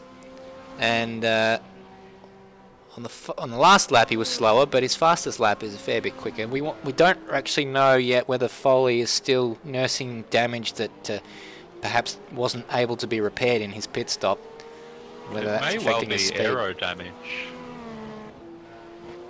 The wing looks okay, but there's oh god, he's done it again. There's some aero damage. There's a bit of aero damage. It's a left-hand drive car, so it's sometimes a bit difficult to know where the right-hand side of the car is exactly. Which is no excuse for the hit at the staircase we saw a few laps ago with the bit jutting out on the left-hand side of the track. But there, it's on the right-hand side, so I would happily use that excuse. Were I Brenton Foley, but I wonder if that's a corner cut. It's difficult to know with the chicane. It can be quite liberal with its corner cuts. Yeah, there's a couple I've seen where guys have gone motocrossing across it and haven't got a cut, and then the next lap they clearly got two wheels well inside the white line and they've got a cut. So. While we've been looking at that, Brenton Hobson's got back through into the lead of this race. Jared Philsell's down into second, so we're going to try and see just happened. When did it happen? Let's go back and see if we can find a replay of Jared Philsell relinquishing the lead of this race. Happened at least half a lap ago. And perhaps you can watch the battle and just tell me if it starts to go back in the other direction while we look for the change of position. Here we go. Down deep at turn 4 by the looks of it. About a quarter of a second between these two as they cross the line. Hobson just stretching through the centre chicane. So onto the curb at turn 4. Car wouldn't stop. And Brenton Hobson back through into the lead. They've got the lap runner of Rutledge. Hobson's made a little bit of a mistake there. They've got through, I believe, Cameron Costa. Rutledge has gone onto the gravel trying to avoid him. That may have been the one I was just looking at then. And well, there's a couple cars that do look quite similar, so it's, pardon me if I do happen to get a couple mixed up. So Jared Filsell back into second place. Got to do it all over again. Now we're a lot closer to the end of the race. Just 11 laps remaining. But we saw Jared Filsell was pretty handy at getting past Brenton Hobson the last time. But the question is, with that experience now in their past, will Brenton Hobson not make it quite as easy? Trouble was, he got such a great launch last time out of the chicane that he was able to drive around the outside of turn 4, and it's such an excellent place to pass because then you're on the inside of turn 5 and it's easy to park the car on the apex. But Jared Filsell not anywhere near close enough into the final corner, but Brenton Hobson was a little bit tardy off there. Jared Filsell might have half an opportunity into the chicane. I don't think so. I think he's going to set it up in the same place he did on the previous time. Through the chicane they go. Doesn't look like either of these two are driving quite as aggressively as they were before, so maybe they have decided just to make sure that they get through a few more laps before they really start to step it up again so they can make it to the end of the race if maybe something were to go wrong. Well, Jared Filsell was in absolute command of this race before the safety car occurred. He had a 12-second advantage. Oh, Hobson a little bit sideways there as Filsell freestyle motocrosses his way across the curb out of turn 7. Violent he is over those curbs. Violent. It feels like he's going to the scene of the accident every time, but it always seems to be faster for him, so there's no arguing with his lines. Has a little bit of a look into 9, but backs out of it quickly as Hobson gets a little bit sideways on the way out again. Has that given Filsell the drive? Doesn't look like it. No, you've got to be somewhat alongside. There has to be a little bit of overlap to even think about it down there. But we did see earlier, though, that Filsell was perfectly comfortable trying to go around the outside of Hobson and, in fact, pulled it off, so... Certainly did, so... One more lap, Brenton Hobson survives. Jared Filsell, he's probably going to try and surprise Hobson, whatever he does. He got a little bit of a swapper on coming through that corner and isn't close enough to do the over-under through the staircase. Traffic is going to be something that may well play a factor. Cameron Costa is the next car up the road, so when they catch up to him... He's much faster, he's much faster than Hobson through that staircase section of the track. As Brendan Ross gets a drive-through penalty, I believe that's his second one for the race. Well, that's the trouble is when you get one corner cut penalty, then it only takes one more corner cut. You don't get 3 warnings again. But I think Jared Filsell's got a little bit of overlap. No, he dives back into the slipstream of Brenton Hobson, and he'll need to be in that slipstream to have any chance at turn 9. Brenton Hobson doesn't feel the need to defend at all. So Jared Filsell comfortable at this stage to hang behind Brenton Hobson and make it a photo finish. With 9 laps remaining. What a race. We did not expect this to happen after he jumped out into this lead. Filsell, that is. And now it's been a ding-dong battle all throughout. Just looking back through the field, it's Colin Warwick and Phil Boak. There's still about 1.8, 1.9 seconds between the two of them. So it doesn't look as though Warwick's been able to close in too far, as Pokey is just following his teammate Brenton Foley around, who is a lap down, but generally the faster of the two, so getting a good tow there. Yeah, about 0.3 of a second separating them on the last lap, but Jared Filsell looks like he just got a little bit caught out by Hobbo on the turn 4 braking zone, and he's lost a few car lengths this time. He'll catch it back up, but I don't know if he's close enough, if he's going to be close enough out of turn 7 to have a go into 9. Well, the thing is, it may be a bit different. Into 8, now he's got a bit of vision.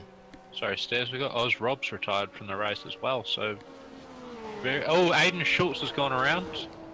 Oh no, so Aiden Schultz And it's this stage of the race now where you are going to start seeing a lot of mistakes towards the end of the lightest fuel load and less tyres on it.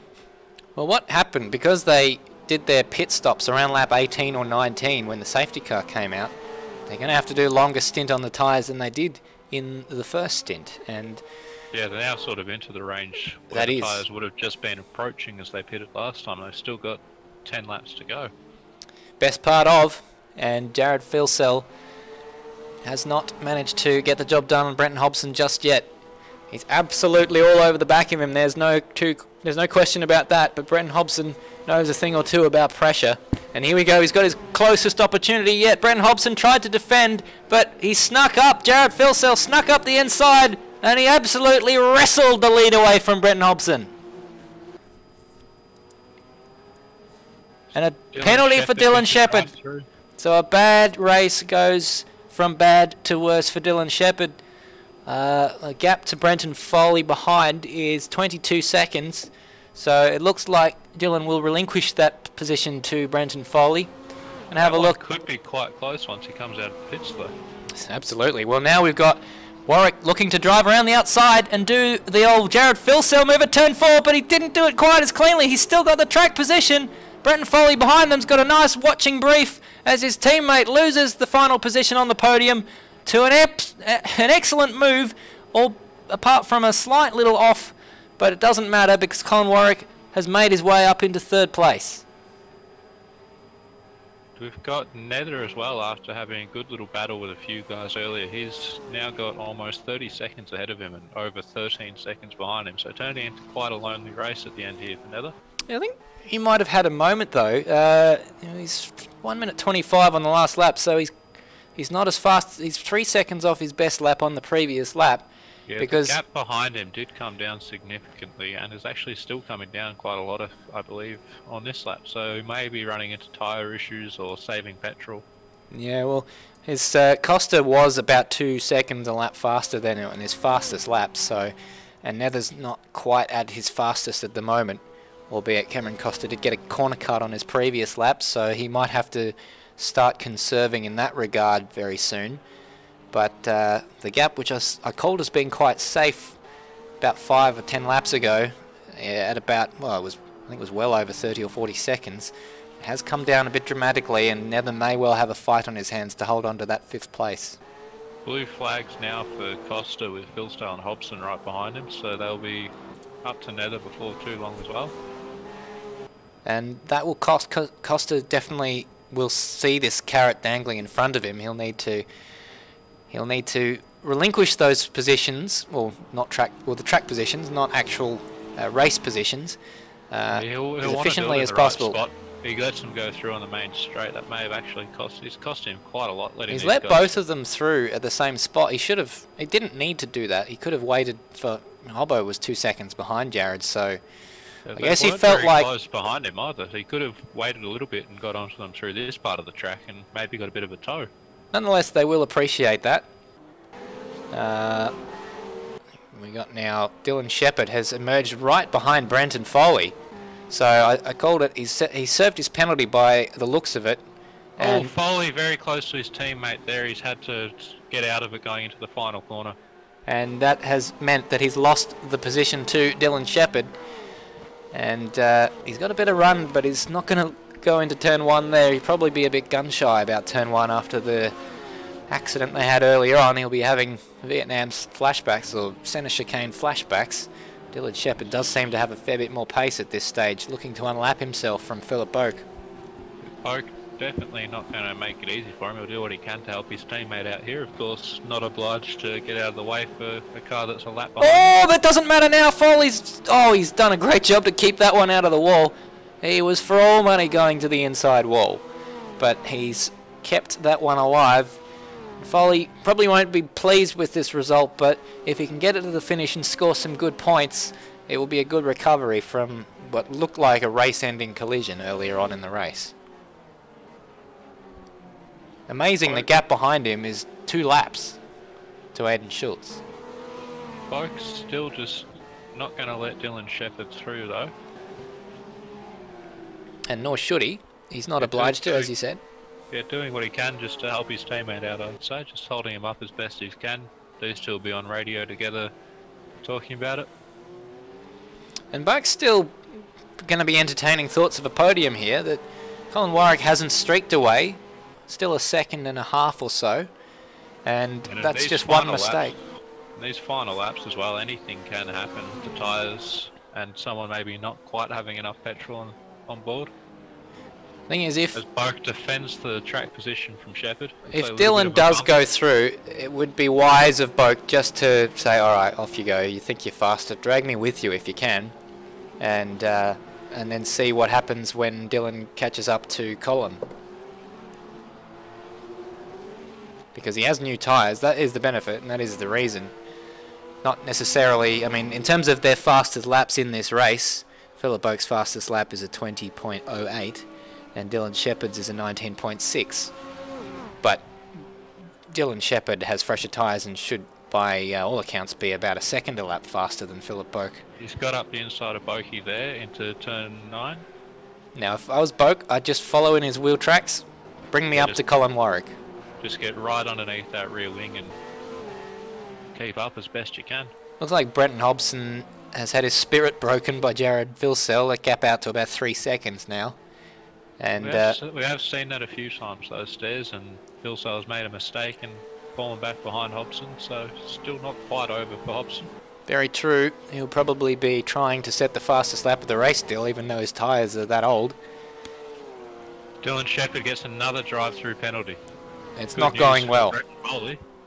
Well, that puts paid the battle that he has to finish in 7th place. Incidentally, we're only going to have 10 cars finishing this race. A lot of points on the table going begging. Costa is retired from the race. We're only going to have 9. More points going begging. So let's see what happened there. Oh, turn 8 strikes again. Exactly the same crash that Lewis Wedding had. What a huge, huge crash for Cameron Costa. Hitting the inside wall. Deflected out to the outside wall. Spin, spin, spin. Cameron Costa will not be scoring any points tonight. And that will probably leave Nether. Gets a little bit of wall out of turn 8 as well. Sorry to cut you off there, Stairs. Nether probably will be sighing a bit of a sigh of relief after that. Because Cameron was closing in on him at probably an alarming rate of knots before that happened. Albeit he did relinquish a lot of time when he let Jared Filsell and Brenton Hobson through. But now we've got this strange scenario with Colin Warwick trying to unlap himself from the last man. Dylan Shepherd trying to unlap himself from the last man on the podium, Colin Warwick. Yeah, there's a big moment there for Colin Warwick. He nearly lost it on the curbs at turn 1. So easy to do. 2 laps to go. That's why I wanted to do commentary with you. It was so close to being a disaster. We've had so many disasters. Yeah, I mean, we were talking about this race last night, Scruff, and you said it's going to be messy tomorrow. And I said, what?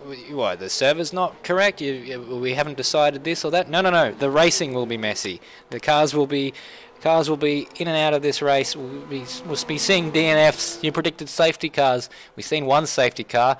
That not for lack of trying, it was only one. Oh, and a big rub with the wall for Dylan Shepherd at turn 8, doing his best to destroy his car. Not really sure why he's bothering. He's got a drive-through penalty which he has to serve very shortly indeed. He may well actually get a time penalty added onto his post-race time if it was close enough to the end of the race where he got the drive-through. But it's all about pride now. It's not for position. Dylan Shepherd isn't going to be catching up to Nether. It's a 30-second advantage that Nether has over him in 5th place. This is allowing Boak to bring the gap down to Warwick. It's not significant enough at the moment to warrant any real concern for Warwick, but the gap is down a few tenths to 1.5 seconds. Boakey gets sideways there. As Dylan's Shepherd got himself another penalty. Another one. So he says he's got 2 penalties to serve now. I didn't know you could do back-to-back penalties, but I think Dylan finds a way through the pit lane. Oh, Colin Warwick absolutely sideways out of turn 5 there, holds onto it. Those tyres are screaming, please, please, I've had enough. That's let Boak get to within a second of him. And that is a carrot. Those carrots can be very enticing when you're entering the final stages of the race. it's probably too little too late, but it only takes one tiny little mistake with a lap and a half remaining in this race. Jared Filsell is... The gap's still coming down under half a second on my screens at the moment, Stairs. Well, we'll watch that one with interest, and we'll try and also watch the leader, Jared Filsell, coming through the staircase for the very last time in this race. He's on the final lap. He had it all his own way at the start, but then he had to fight after the safety car. Brenton Hobson got through. He made a few mistakes, but nonetheless, Jared Filsell was always able to fight back. He goes through turn 8 for the final time. Doesn't graze the wall like we've seen others do for the moment. In for one of his final penalties. Yes, he didn't have enough time left in the race to. Well, we had too much time left in the race, I should say, to leave that one for a post-race time penalty. He won't be able to serve both of his penalties, but he'll get one of them out of the way. And Brenton Hobson going very slowly. I wonder if he's struggling with fuel. We'll watch that one with interest as Jared Filsell comes across the line in his debut race for Automobilista Australia. Wins this race. There he is, the championship leader of the Porsche Cup Series, Jared Filsell. What is wrong with Brenton Hobson? He's got a huge advantage to Colin Warwick behind him, but he must be absolutely marginal on fuel. And he's wrong. No, what's happened here? He's spun it. What is going on? Is this just theatrics? Brenton Hobson, what a strange way to finish the race. He's going to be second. I think he's got damage. There's smoke pouring out of that car. Or maybe it was just the tyres smoking after that unscheduled spin. But Brenton Hobson finishes second in the most bizarre way possible. And Colin Warwick looks like he's got third place covered, with Philip Boak just about a second behind him. Yeah, this gap between these two did yo-yo up and down quite a lot on the final lap, but in the end Warwick able to nurse it back as those tyres are clearly seen better days. Well, Boak's the last man on the lead lap. He finishes fourth. Good haul of points for PBF Race Engineering. Nether Realmian has finished fifth in what was a consistent run for him. And normally in the commentary box, got an opportunity to drive these Porsches now, so well done on fifth place. Brenton Foley, did he finish the race? Or was that post-race? He's missing his front right, whatever it is. We'll go back and look at that one. But that seems like one of his little post-race celebrations. Here we go. Well, he's not got a lot to celebrate today. Dylan Shepherd, seventh. Trying race for him. Foley, I believe, has indeed finished the race. It's showing my screen sixth place and up one position. So there you go. Aidan Schultz, 8th, and Cameron Rutledge, 9th, and that rounds out your points getters, because everyone from 10th down did not finish this race. A very attritional race we've had there, but nonetheless it's had its twists and turns throughout and kept us on the edge of our seats right till the end. Certainly did. While we're waiting for... see if we can get any driver comment after this, we're going to just go back and replay Brenton Hobson's final lap and see whether he was actually nursing any damage on that final lap. But he was going so slowly it looked like he might have been... oh no, the service decided to finish now, so we won't get a chance to see that just yet. So those questions will remain unanswered for the time being, or maybe he can tell us himself. Here he is, Brenton Hobson in second place. You fought back into the lead a few times there, but what happened at the end of the race for you, mate? Well, I was so excited about how good of a race I'd had, because that was a lot of fun, and I was just saying to my stream, the guys in the chat in my stream, that running 44 laps around here mistake-free is unbelievably hard to do, and then I hit the inside wall at turn 8, fenced it on the last lap, so we barely made it back to the line in the end. It was a hell of a race, a lot of fun. There we go. Well, got a shout out to Shane Chancellor in the chat. That was that's what he guessed. He says, I reckon he hit T8, and absolutely right he was. Yeah, absolutely. Completely plebbed it right into the fence there. Just turned in a little early and clipped the nose on the inside and shot me out to the fence, and it did a lot of damage. That car was not easy to drive back to the line. Lucky I had 40 odd seconds back to the next car, but no, it was apart from that, it was a hell of a race. I'm not sure what the go was with Jared. He should have been so much quicker. I don't know how I held on with him for those few laps, but it was a good fun race all the same. There you go. Well, you probably take that second place from Jared Filsell and fighting for the lead at a few for a fairly large portion of that race. You'd be pretty happy, I imagine. Absolutely. I'm just happy to make the finish in a race like this one. Like, I didn't blow an engine, which is nice, and there's a couple of big stops here too, and I was for sure thinking that we'd see about 15 drive-through penalties for incident, for cut track limits and stuff like that, but they sort of eased the ruling a little through the race as opposed to qualifying, so we could be a bit more greedy on the curbs, and I only ended up getting one for the whole race, so that was a surprise. And I was sitting on the grid at the start of the race, and I thought, well, there's two approaches to this race. Do I absolutely go all out, hang it out, run as hard as I can, because that qualifying lap that I put in to get on the front row, I've never driven a car so hard in my life, and it's pretty scary to drive that hard around here every lap, especially for 44 laps. And I had the choice either run really hard or really conservative, and I sort of was in a position where I had to run pretty hard. The guys I was around were really, really pressuring me for a while. Dylan early, and then Jared later. There wasn't much of a chance to take it easy, so it was a rewarding race to push hard around this track and almost go completely mistake-free for 44 laps is a reward in itself. Oh, well done. You've earned the position, and a great start to your campaign to defend your Porsche Championship. Thanks for joining us again, Brenton Hobson. No worries, thanks guys. Well, we got Netherelmian, normally in the commentary box. It was an attritional race, but you were there. You looked like you had a fairly mistake-free race from start to finish, and you were rewarded for it. Well, surprise. I don't think anybody expected me to be actually in the cockpit tonight. It was a last-minute decision to come racing in the Porsche Cup. Took the words of the advice of Scruff, Matt Williams, before the race, and that was just finish and stay out of trouble. And apart from a couple of hairy moments, that's just what we did. Tyres were shot by the end of it. We didn't change tyres, fuel only, and went for track position, and they were gone right at the end, but just kept it on the blacktop, and that's the most important thing. We got home, and we were in one piece. It and a good haul of points. Safety car probably coming at I don't know if it was beneficial or not beneficial for you, but it compressed the field, and I think you were fifth when that happened, and you ended up fifth anyway. The few people going past you and a few people you getting past them, and as you said, it was just one of those tracks that rewards you if you stay on the road. Yeah, well, when the safety car was called for, I was 2 corners from the pit entrance, so it was perfect for me. Selected the pit, dived in straight away. Didn't have enough time fuel was already set, but didn't have enough time to get onto a new set of tyres, and in actual fact probably was a good thing because it vaulted me right up the field. If I'd have taken on the tyres, I probably wouldn't have been back about another 3 or 4 spots. But yeah, the track position was good, and just caught the safety car guys up before the restart. A few of the guys might think I went past them under yellows, but I was doing what I was told, and that was to stay behind Dylan. And I just got there just before the safety car went in, the green flag got shown again. So hopefully everything was all right, and I hope I didn't cause anybody that I was passing to get any penalties as a result. I thought Aiden might have got a penalty because I went past him under the yellow, but it was just to get behind Dylan, so I wasn't out of place before the restart.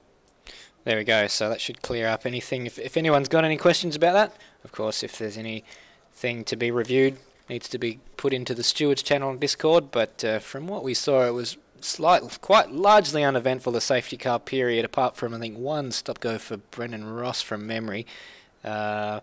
But considering that sometimes the safety car destroys everything when it comes out and everyone dives into the pits, it was surprisingly buggy, that particular part of the race.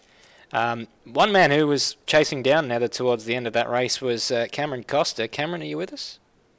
I am, Stairs. How are you? Not too bad. It was I guess it was an up and down race for yourself until turn 8 struck.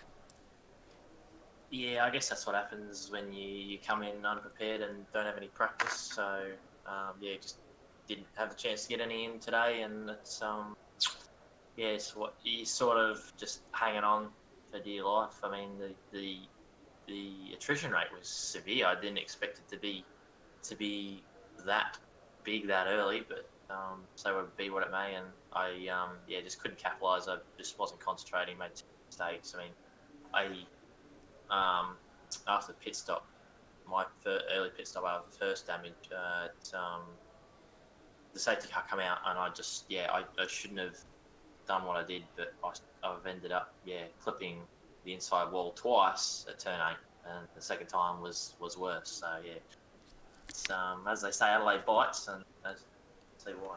It certainly does. It certainly does. And well, you weren't the only one. We saw a number of people having incidents throughout the race, and Lewis Wedding having probably the exact same crash that you did. So you made it further than most at 39 laps. Yeah. Well, I got a good view of the big crash out of turn 3 there. That was pretty fun. But yeah, it's I guess they won't, depending on what track we go to next. I'm not sure of the calendar, but I don't think the attrition rate will be that. Yeah, it's quite interesting. So we'll see how we go next. Absolutely. Well, that's a nice segue for me into the next round of this championship, which is Pukekohe. 2 sprint races the next time around, 2 60-kilometre races. Thank you for joining us, Cameron, and we're going to have a look at what is coming up in Automobilista Australia. We've got next Sunday the Brazilian Grand Prix round number 2, the 1997 Formula 1 Championship continuing. That one will be live on my channel once more, Sunday the 19th of August, don't miss that. The day after will be Rookie Cup round number 2, coming to you from Ibarra in Ecuador. 20th of August, that will be on the Automobilista Australia channel on YouTube, followed next Thursday by the Super Sprint, or the Super Series, which returns for round number 2 in the Lancers. That one coming to you from Albert Park Grand Prix Circuit, Thursday the 23rd of August. So that's the next round, that's the next week of activity in Automobilista Australia. Can't wait to bring all of that to you for Apex Rear Wing Short Shift Podcast. I've been Stairs. I've been joined by Scruff. Thank you very much for having me, Stairs. Thank you very much indeed for being along. We'll see you next time. Bye for now.